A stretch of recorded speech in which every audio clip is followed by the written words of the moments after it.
കാണുമ്പോഴും സംസാരിക്കുമ്പോഴും ഒരു സംശയത്തിലാണ് അങ്ങോട്ടും ഇങ്ങോട്ടും നിൽക്കുന്നത്. ഇവന് ഷജറയാണോ ഇവന് സുഹാബിയാണോ എന്നുള്ള ചിന്തയാണ്. ആ തരത്തിൽ വരെ നമ്മുടെ നാട്ടുകാരെത്തിയെന്നൊരു അത്ഭുതമാണ്.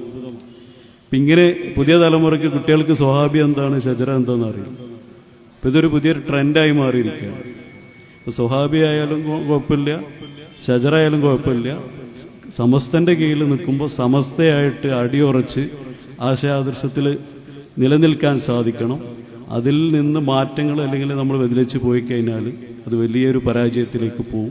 അതുകൊണ്ട് സമസ്തയുടെ ലക്ഷ്യവും അതുപോലെ തന്നെ സമസ്ത നമുക്ക് മുന്നിൽ വെക്കുന്നത് ആത്മീയമായിട്ടും അതുപോലെ തന്നെ സുന്നത്ത് ജമാഅത്തിൽ ഉറച്ചു നിന്നുകൊണ്ടുള്ള വിധേയ പ്രസ്ഥാനങ്ങളെ തിരിച്ചറിഞ്ഞുകൊണ്ട് അവരോടുള്ളൊരു ഫൈറ്റാണ്.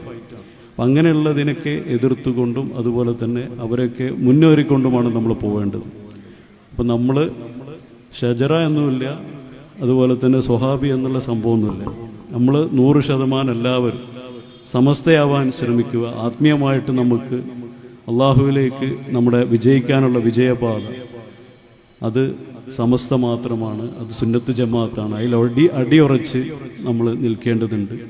ഇതിനു വേണ്ടിയിട്ട് നമ്മൾ മുഷാവറൻ്റെ ഉസ്താദുമാരെ സംശയിക്കുക, അവർക്കെതിരെ മോശമായിട്ട് പറയുക, അവർ നിൽക്കുന്നതിൻ്റെ മുമ്പിൽ നമ്മൾ പോയി നിൽക്കുക. ഇപ്പോൾ ഒരു ഇമാമത്ത് നിൽക്കുമ്പോൾ ഇമാമിൻ്റെ മുമ്പിൽ പോയിട്ട് ഞാൻ വലിയ പണ്ഡിതനെന്ന് പറഞ്ഞ് ഇമാമിൻ്റെ മുമ്പ് പോയിട്ട് ഞാൻ നിസ്കരിച്ചാൽ നിസ്കാരം ശരിയാവില്ല. അതുപോലെ തന്നെയാണ് നമ്മുടെ മുഷാവറയിലുള്ള 40 ഉസ്താദുമാരെയും അവരെക്കാളും വലിയ ഉസ്താദാണെന്ന് പറഞ്ഞ് നിൽക്കുന്ന ആളുടെ സ്ഥാനം തീർച്ചയായിട്ടും പരാജയമായിരിക്കും. അപ്പോൾ അവരുടെ ബാക്കിൽ നിൽക്കാനുള്ള മനസ്സ് നമുക്ക് വേണം. അങ്ങനെയുള്ള ആളുകൾക്കാണ് സമസ്തയുടെ ഏത് ഘടകത്തിലുള്ള നേതാവാണെങ്കിലും നിലനിൽപ്പുണ്ടാവുള്ളൂ. അത് യൂണിറ്റിലാണെങ്കിലും എവിടെയാണെങ്കിലും. അപ്പോൾ നമ്മൾ അവരെ ബഹുമാനിച്ചുകൊണ്ട് ആദരിച്ചുകൊണ്ട് അവരുടെ ആശയാദർശങ്ങളും അവരുടെ ഉപദേശങ്ങളും നിർദ്ദേശങ്ങളും ഒക്കെ അനുസരിച്ചുകൊണ്ട് നിന്ന് ആ ഒരു ഡിസിപ്ലിനോടുകൂടി നമുക്ക് മുന്നോട്ട് പോകാൻ സാധിക്കുമാറാകട്ടെ. ഇനിയും കുറേ ആളുകൾ സംസാരിക്കാനുണ്ട്. ഇൻഷാ അല്ലാഹ്.